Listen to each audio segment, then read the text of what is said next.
नमस्कार दोस्तों, स्वागत है आप सभी का आपके अपने study YouTube channel dreams अंडरस्कोप jobs पर। आज हम सभी लोग चर्चा करेंगे पूरे विश्व के और भारत के इतिहास में 8 दिसंबर को घटित हुई उन महत्वपूर्ण घटनाओं के बारे में जो आपके एग्ज़ाम के पॉइंट ऑफ व्यू से आपके लिए इम्पोर्टेंट हो सकती हैं। तो दोस्तों, आज हम सबसे पहले बात करेंगे उन महत्वपूर्ण व्यक्तियों के बारे में जिनका जन्म 8 दिसंबर को हुआ था और जो आपके परीक्षा के हिसाब से आपके लिए उपयोगी है। तो हम सबसे पहले बात करेंगे उदय शंकर शर्मा जी की, जिनका जन्म 8 दिसंबर 1900 को हुआ था और इन्हें father of modern dance in India, Bharat में जो मॉडर्न डांस है उसका पिता भी इन्हें कहा जाता है और ये एक डांसर, कोरियोग्राफर और बॉलीवुड प्रोड्यूसर भी थे। Now we are going to talk about Balaji Bajirao. He was born on 8 December 1721।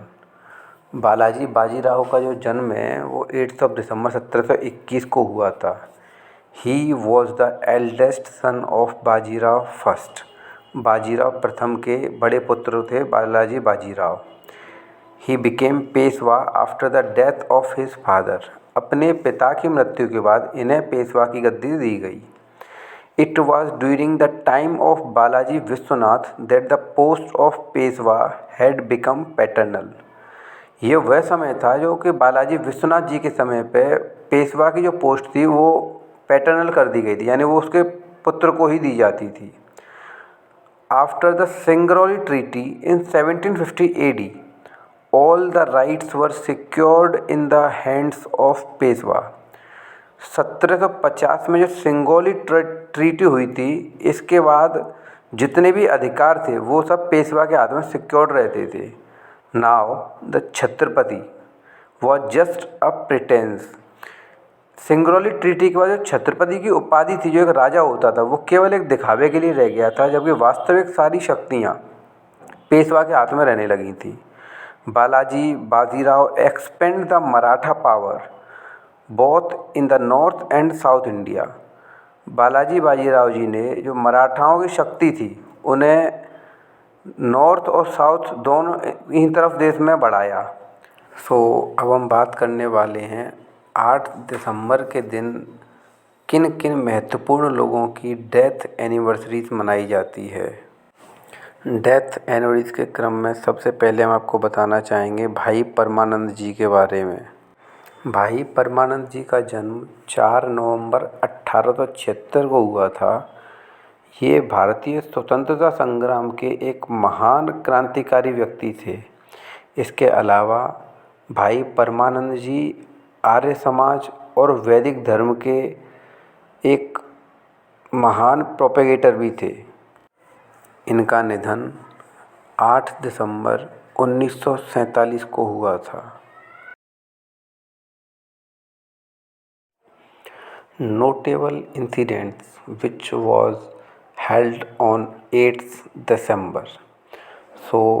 सबसे पहले हम बात करेंगे 1963 में हुए एक फायर ब्रेकआउट की, जो कि सैंटियागो के ज्यूस चर्च में हुआ था।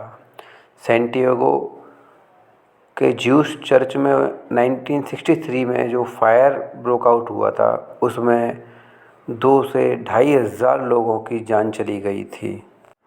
सैंटियागो के ज्यूस चर्च जैसी ही एक और भयानक घटना हमें इतिहास में देखने को मिलती है 8 दिसंबर 1881 को, जहां यूरोपियन कंट्री ऑस्ट्रिया की राजधानी वियना में एक थिएटर में आग लग गई थी, जिसमें 800 से ज़्यादा लोगों की मृत्यु हो गई थी।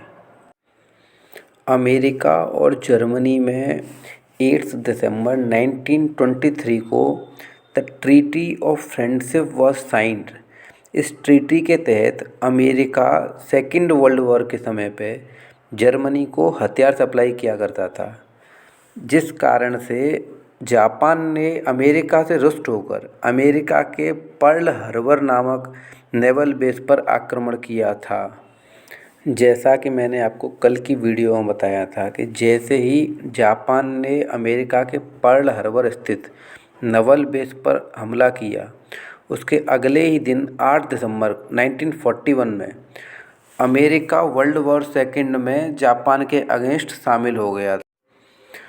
8 दिसंबर 1941 से ही जापान के विरुद्ध अमेरिका और ब्रिटेन ने मिलकर युद्ध छेड़ दिया था, जिसमें आपको पता ही होगा कि अमेरिका ने कैसे न्यूक्लियर बॉम्ब से हमला किया था जापान के 2 शहरों पर, हिरोशिमा और नागासाकी, जिसमें आज भी उन भयानक परमाणु बमों के कारण जो रेडिएशंस फैले थे उसके दुष्परिणाम दिखाई देते हैं। अब हम आगे चर्चा करेंगे कि 8 दिसंबर 1956 को 16th ओलंपिक गेम्स जो हैं वो मेलबोर्न ऑस्ट्रेलिया में कंक्लूड किए गए थे। इसके अलावा 8 दिसंबर 1976 को ही अमेरिका ने एक न्यूक्लियर टेस्ट कंडक्ट किया था नेवेदा में, जो कि आपको पता ही होगा। Now further we are also going to discuss about some other important topics like on 8 December 1987, the leaders of world's two superpowers, the US and the Soviet Union, signed the first such treaty in which there was a provision to reduce the stockpile of land-based nuclear weapons। कि 8 दिसंबर 1987 को विश्व की दो महाशक्तियाँ America और Soviet union Soviet संघ ने एक ऐसी पहली ट्रीटी साइन की थी जिसमें ये कहा गया था कि जो लैंड बेस्ड न्यूक्लियर वेपन्स हैं उन्हें उनके इस्तेमाल को या उन्हें स्टॉक यानी उन्हें बनाने पे प्रतिबंध लगाया जाए, उन्हें कम से कम लोग बनाएं और उसे स्टॉक करें। इसके अलावा मैंने आपको 6 दिसंबर को बताया था कि लेफ्टिनेंट कर्नल ह्यूगो चावेज़, जिन्होंने कि वेनेजुएला के प्रेसिडेंट का चुनाव जीत लिया था, उन्होंने 8 दिसंबर 1998 को वहाँ के प्रेसिडेंट की शपथ ग्रहण की थी। इसके अलावा 8 दिसंबर 1998 में women's ice hockey was included for the first time in Olympic history.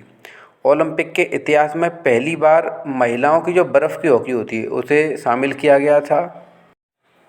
इस वुमेन्स हॉकी के फर्स्ट टूर्नामेंट में फिनलैंड ने स्वीडन को 6-0 से हराया था। ये वुमेन्स हॉकी के इतिहास का सबसे पहला मैच है जब वुमेन्स हॉकी आइस हॉकी को ओलंपिक में शामिल किया गया था। 8 दिसंबर 2000 को defence agreement between Britain and Russia was concluded. As that 8 दिसंबर 2002 को United State of America patented cow urine after India's traditional bio rich neem, turmeric and jamun. On this day in 2003, Vasundhara Raje Scindia became the Chief Minister of Rajasthan and Uma Bharati ji became the Chief Minister of Madhya Pradesh। इन सभी घटनाओं के साथ साथ एक और बहुत महत्वपूर्ण घटना जो 8 दिसंबर 2007 को घटित हुई थी वो ये थी कि 8 दिसंबर 2007 को US led coalition forces and NATO forces launched attacks on Taliban militants in the Musa Qala district of southern Afghanistan. यदि आपको मेरा ये कार्य पसंद आ रहा हो तो मेरे इस YouTube चैनल को लाइक करें, सब्सक्राइब करें और अपने प्रियजनों के साथ शेयर करें। धन्यवाद।